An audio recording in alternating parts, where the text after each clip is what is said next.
வணக்கம். சென்னை அண்ணா அறிவாலயம் எதிரில் உள்ள கல்யாணசுந்தரம் அரங்கத்தில் 2026 சட்டமன்ற தேர்தல் குறித்த ஆலோசனைக் கூட்டம் நடைபெற்றது.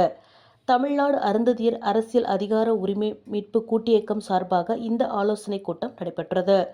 வருகின்ற 2026 சட்டமன்ற தேர்தலில் 14 தொகுதிகளில் அருந்ததியர்கள் போட்டியிட அனைத்து கட்சிகளும் வாய்ப்பு அளிக்க என்ன செய்ய வேண்டும் என்பது பற்றியும், அப்படி வாய்ப்பு கிடைக்காவிடில் என்ன செய்யலாம் என்பது பற்றிய ஆலோசனைக் கூட்டம் நடைபெற்றது.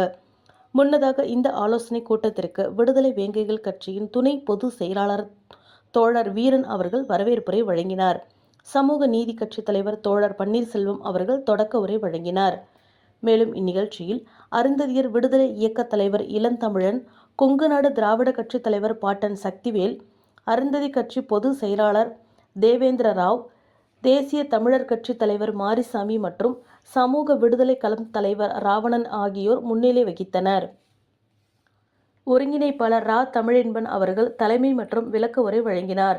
அருள் ஒளி உறவின் முறை புலவர் ஆனந்த்ராஜ், சமூக நீதி முன்னேற்ற கழக தலைவர் மோகன் நெடுமாறன், ஜனநாயக வெற்றி கழக தலைவர் வீரபிரகாஷ், விடுதலை வேங்கைகள் கட்சியின் நிர்வாகிகள் சண்முகம், சாமிக்கண்ணு ஆகியோர் இதில் கலந்து கொண்டனர்.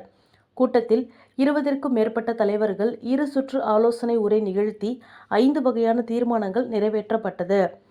இந்த 5 வகையான தீர்மானங்கள் திமுக அமைப்பு செயலாளர் அண்ணன் RS பாரதி, காங்கிரஸ் கட்சி தமிழ்நாடு மாநில தலைவர் அண்ணன் செல்வ பெருந்தகை, கரூர் நாடாளுமன்ற உறுப்பினர் மாண்புமிகு ஜோதிமணி, சொத்து பாதுகாப்பு குழு தலைவர் திரு RM பழனிசாமி மற்றும் திரு தங்கபாலு ஆகியோரிடம் கொடுத்து விளக்கப்பட்டது.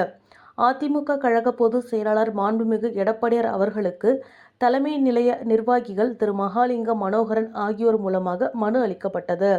பின்னர் தேர்தல் ஆணைய தலைமை தேர்தல் அதிகாரியிடம் கோரிக்கை மனு ஒன்று அளிக்கப்பட்டது.